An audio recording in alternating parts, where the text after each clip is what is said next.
Woman 360, and right about now I am joined by Mr. Rufus Mkandawire as we just get to chat around issues to do with GBV and just how much of an impact he's doing to raise awareness around GBV. Welcome to Woman 360, and I'm so happy to have you in the program. Well, thank you so much, Patricia. Compliments of a season. Thank you very much. Okay. First of all, when you hear such statistics, obviously you're very passionate about fighting issues around GBV, and you hear such statistics and you hear information that numbers are not going up; they're actually going up. How does it make you feel as a GBV activist? Well, looking at the statistics that you just earlier went through, for me it's very alarming. First of all, it's disheartening in the sense that I noted, if I stand to be corrected, that there's a particular gender from the statistics that you earlier alluded that looks more marginalized or more predisposed or susceptible to gender-based violence, being women and young girls. So for me, it's very disheartening to note that even after so many numerous interventions that are being done around the country by different stakeholders, the act of violence continues to be on rampage. It's very disturbing, to tell you, Patricia. I know there's so much that is being done, but maybe it's so hard to quantify enough. But then I hope we can still join hands during this period to reinforce, during this 16 days period, that we could reinforce the act of mitigating the scourge. Absolutely. Yeah. I love the swag, by the way. did I say I love the swag here? Thank you so much. Thank you Before so much. we get into what you do as a gender-based violence activist, let's find out more about yourself, who you are and what you do. Oh, well, I think I possess a skill set that is diverse. Okay.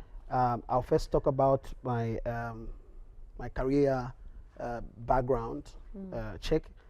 I'm a military personnel by profession. From the Zambia Police Service. I'm a police constable. I joined Zambia Police from 2009.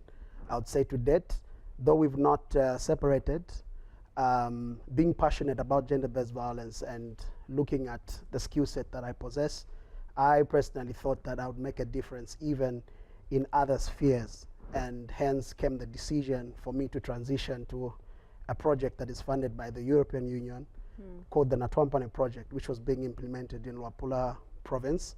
Started in 2019 to 2023. I think we should be phasing out probably this month end. I worked under the project as a district cluster coordinator in charge of 4 districts.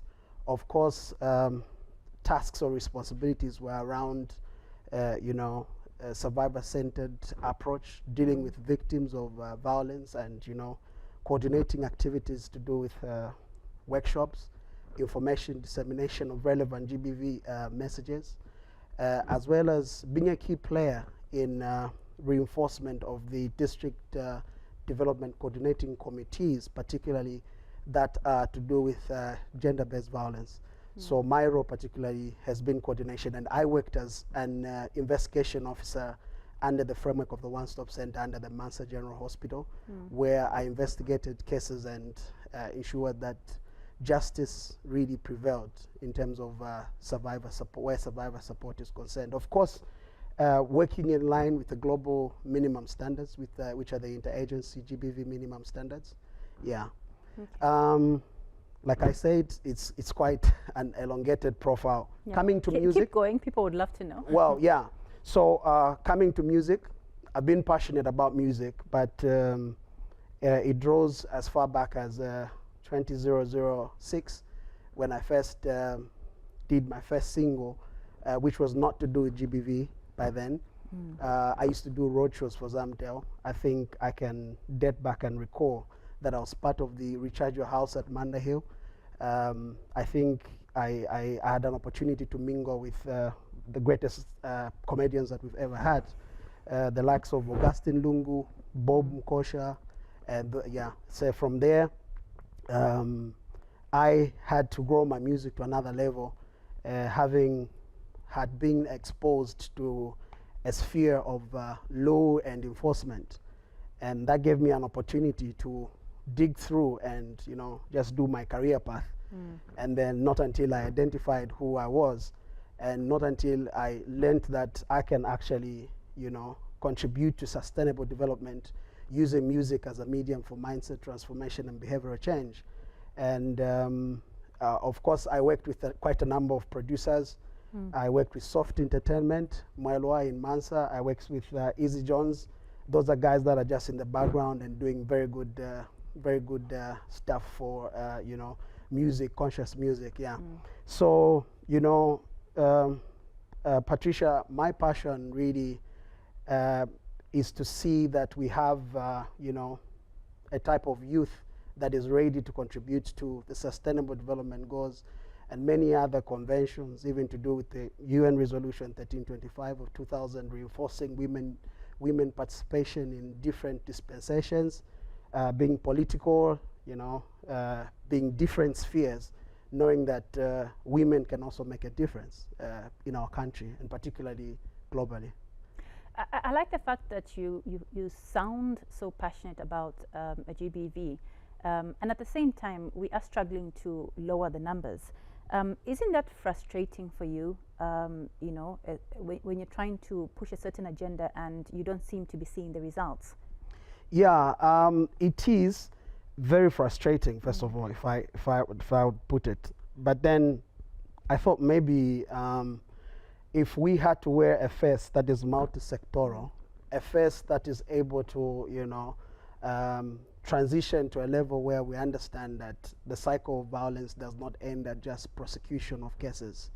The cycle of violence also, you know, extrapolates and looks at how well this survivor will survive after this particular person has been prosecuted for an atrocity that they committed. That is to say, how empowered would this survivor be, you know, after all processes have been exhausted. I'll give you an example. There are so many cases that are happening out there bordering on gender-based violence that are just being, you know, that are just dying as a matter of maybe traditional and cultural norms that, you know, worsen the act of violence. Like in a place where I've worked, there are certain sayings that have actually contributed, that are actually very frustrating when you hear it, Patricia. Like for instance, if you hear akana kangwena kakurira kuitete, it's a saying in Bemba, you know, that really, you know, positions this girl child in a very awkward position where one would abuse them knowing that kala kurira kuitete, you understand?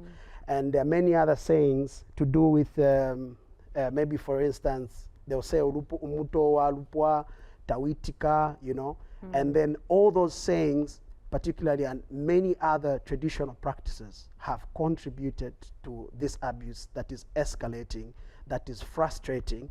And no matter how much we try, if we don't group up, if we don't employ a multi-sectoral you know, approach in fighting gender-based violence, if we fight GBV in silos, it means that, you know, GBV will continue going on. Like, I am an activist. At a personal level, I try so hard to invest. As the theme goes for this year, it says invest to protect women and girls, and to prevent violence against women and girls. That's the theme for this year. So at a personal level, I have invested part of my resources because of my passion doing music, you know, that breaks barriers, conscious music. Of course, I'm an artist. I've done many other songs out of the scope of GBV. But, you know, there's a sense of fulfillment that I get to have when I enter the studio and say, I want to speak about this because I feel it's something digging in the lives of people and I feel I can make a difference, yeah. Not that I'm allergic to love songs, by the way. I can do a love song, yeah. But, of course, I have an identity. I have how I want to be identified. And the identity is, you know, through conscious music and, you know, music, you know, that changes and transforms mindsets, that transforms behavior. I think for me, it brings a sense of fulfillment. I think that's what I can say. So going by your question, I know I've gone on and on trying to explain a few factors. I feel it's very frustrating to see that, you know, the act of violence continues to be on the, you know, on rampage. You know, not just that, Patricia, look at what GBV has done. People have now become suicidal because of maybe a particular circumstance they underwent. It could be a marital dispute. It could be a father to child, you know, failure to resolve a conflict, you know, approach, you know, processes that they follow.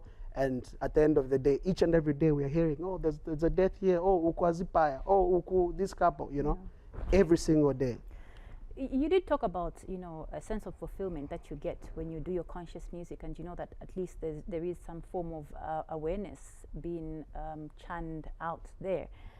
Let's get to look at some of the success stories that you have been able to record in your work as you do your work. You talked about issues to do with shelters and all that, because I know obviously if I'm going to report a case and I know that once I report a case, I'll need somewhere where I can be sheltered and stuff like that. There must be some success stories that you can point out and say, look, at least there, I feel like, you know, somehow my message was heard and, you know, someone got saved or something like that.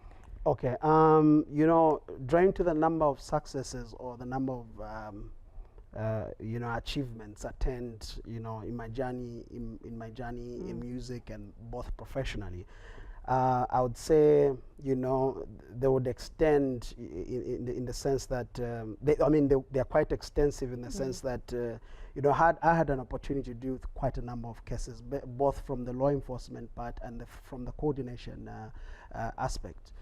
Drawing from the law enforcement part, I think I remember, you know, I remember having had, you know, contended over a case of defilement, in which this case was quite complicated, where, you know, the prosecutrix, who is the survivor, got to be hostile in a particular case, and you know, for a law enforcement officer, you know, the key is to see that, you know, justice prevails. The course of not the punitive journey, but even the reparation in terms of how the survivor will be after the post-traumatic phase of gender-based violence. I remember securing safety for this particular survivor under the place of safety, because of course you understand it's very unusual to have a survivor to be near you know, a perpetrator. So it's very important, you know, to ensure that survivor needs are met, not just basic needs in terms of essentials, but needs in terms of security. So I can say from the professional point, I managed to secure quite a number of survivors who went at the place of safety due to different GBV cases that they were exposed to or they underwent. So there could be quite a number that I can recall, but I mean, I can't just evidently point at one and say, because it's been a span of, let's say, a number of years. I think over 8 years of doing the same work. So there are quite a number of successes. We are in a period where we're commemorating 16 days of activism against GBV. What would be your message to maybe someone who's going through GBV? In this case, I think from the statistics you notice that even men are not spared when it comes to GBV. So it could be either a male or female victim, you know, going through GBV, and just perpetrators and would-be perpetrators, and just, you know, relevant people that are involved in the fight against GBV. What will be your message? First of all, I'll start with, before I can talk about many other important people that would want to hear this message, I would want to challenge artists in Zambia, first of all. We're doing very much well on the music scene, but I think if we join hands to, you know, fight GBV with different messages in terms of music, I think we can break barriers. We can break barriers not just locally, but we can break barriers even internationally and make a difference. So I would urge and challenge artists to also look at the dimension of, you know, influencing change, through, you know, relevant messages that will contribute to sustainable development in our country, Zambia. Then to the would-be offenders, they've got to watch out, because, you know, each and every day people learn, and now people are in the know. They know that gender-based violence is something they're supposed to report. People can report in terms of people that are undergoing GBV. They can report to any police station. They can also report to any, you know, any form of leadership they have for those in the, you know, rural areas, like the traditional leaders I was talking about. Most of all, the coordinated response centers, the one-stop centers in other places like Luapula, where I come from, they are dotted in all the 12 districts, so you can get comprehensive sexual, gender-based violence services within one roof. Yeah. Would-be offenders, I warn them that, you know, GBV will land them in a place which they would not like, and it's obviously jail if they're found guilty. Definitely a reassuring message for, you know, victims, obviously, that are going through that, and, you know, who might possibly go through it. Yeah. Thank you very much, Rufus, for, you know, gracing us on the show. Obviously, in the interest of time, I have to let you go. I wish we had more time to talk about this, but it's a pleasure being obviously we'll call on you at some point in the future. Yeah, sure. It's a pleasure being here with you. Thank you. Thank you so much. All right, thank you, Patricia. All right, this is Woman 360. I have been talking to Mr. Rufus Mkandawire, a GBV activist, an artist. He's a musician, and he actually sings music that spreads awareness on GBV.